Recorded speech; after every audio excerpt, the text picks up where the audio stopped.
Kesetimbangan kimia dalam industri dibuat oleh kelompok 3. Nah, teman-teman, sebelum kita lanjut ke pembahasannya, di sini saya akan memperkenalkan anggota kelompok terlebih dahulu. Yang pertama ada saya sendiri, yaitu Zahra Nur Aziza. Yang kedua ada Tiara Agnatasya Putri. Yang ketiga ada Risya. Yang keempat ada Sumaya. Yang kelima ada Ahmad Darul Qutni. Yang keenam ada Ridho Aldiansyah. Teman-teman, pembahasan pertama yang akan saya bahas yaitu manfaat amonia dalam kehidupan sehari-hari. Yang pertama yaitu sebagai obat-obatan, yang kedua sebagai bahan campuran pupuk urea, yang ketiga bahan pembuatan amonium klorida pada baterai, yang keempat sebagai asam nitrat, yang kelima sebagai zat pendingin, yang keenam ada bahan pembuat hidrazin sebagai bahan bakar roket, yang ketujuh sebagai bahan dasar pembuatan bahan peledak, dan yang terakhir yaitu sebagai kertas plastik. Materi selanjutnya yaitu reaksi amonia. Pembuatan NH dengan proses Haber-Bosch menggunakan prinsip reaksi kesetimbangan.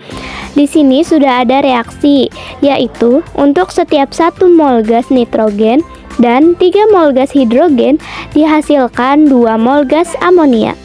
Cara memperoleh amonia yaitu menggunakan prinsip kesetimbangan. Di sini sudah ada reaksi kesetimbangan, yaitu 1 mol gas nitrogen dan 3 mol gas hidrogen dihasilkan 2 mol gas amonia.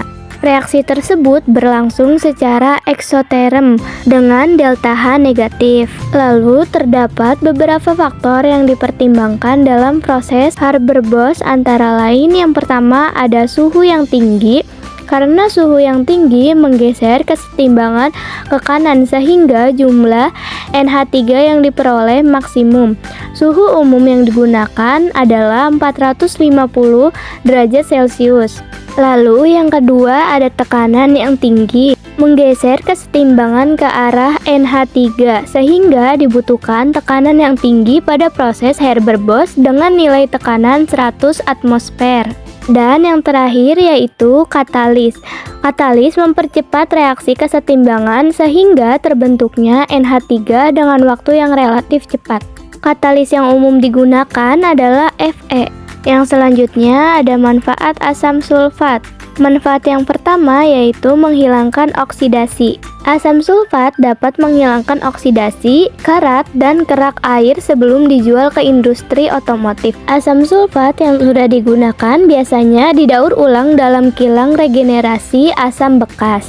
Kilang tersebut membakar asam bekas gas alam, gas kilang, atau sumber bahan bakar lainnya. Proses pembakaran tersebut akan menghasilkan gas sulfur dioksida SO2 dan sulfur trioksida yaitu SO3 yang kemudian digunakan untuk membuat asam sulfat yang baru. Yang selanjutnya pembuatan aluminium sulfat.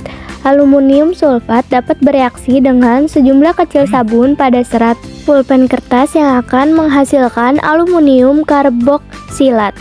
Mengawetkan makanan. Asam sulfat dapat membantu mengawetkan makanan dengan cara membunuh bakteri dan jamur yang mungkin timbul dalam produk makanan. Lalu yang ketiga ada pengelolaan limbah.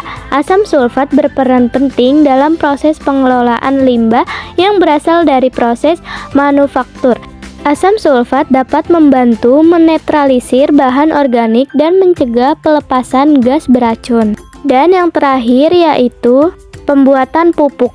Asam sulfat bermanfaat dalam pembuatan pupuk. Proses pembuatan pupuk dimulai dengan ekstraksi asam fosfat dari bantuan fosfat yang diolah dengan asam sulfat. Pupuk ini kemudian disebarkan di ladang untuk menyediakan nutrisi bagi tanaman. Selanjutnya yaitu ada manfaat oleum atau asam pirosulfat.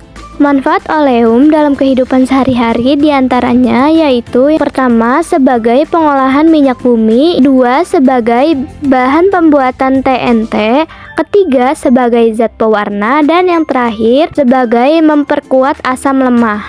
Materi selanjutnya yaitu ada reaksi pembuatan asam sulfat dengan proses kontak. Di sini ada reaksi A yaitu belerang dibakar di udara sehingga bereaksi dengan oksigen dan menghasilkan gas belerang dioksida. Selanjutnya yang B yaitu belerang dioksida direaksikan dengan oksigen dan dihasilkan belerang trioksida. Reaksi ini berlangsung lambat, maka dipercepat dengan katalis vanadium pentaoksida atau V2O5 pada suhu kurang lebih yaitu 450 derajat Celcius.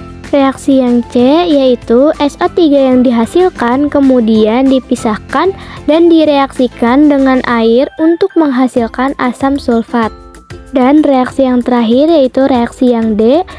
Reaksi tersebut berlangsung hebat sekali dan menghasilkan asam sulfat yang sangat korosif. Untuk mengatasi hal ini, gas SO3 dialirkan melalui menara yang di dalamnya terdapat aliran H2SO4 pekat, sehingga terbentuk asam pirosulfat atau H2S2O7 atau disebut oleum. Asam pirosulfat direaksikan dengan air sampai menghasilkan asam sulfat. Dan materi yang terakhir yaitu cara memperoleh asam sulfat yang efektif dan efisien. Asam sulfat dapat diperoleh melalui proses kontak yang dibagi menjadi 4 tahap. Tahap yang pertama sudah ada reaksi oksidasi sulfur menjadi sulfur dioksida atau SO2. Tahap yang kedua yaitu ada oksidasi sulfur dioksida menjadi sulfur trioksida SO3 dengan katalis V2O5. Lalu reaksi yang ketiga yaitu produksi oleum. SO3 didinginkan dan dilarutkan dengan H2SO4 pekat.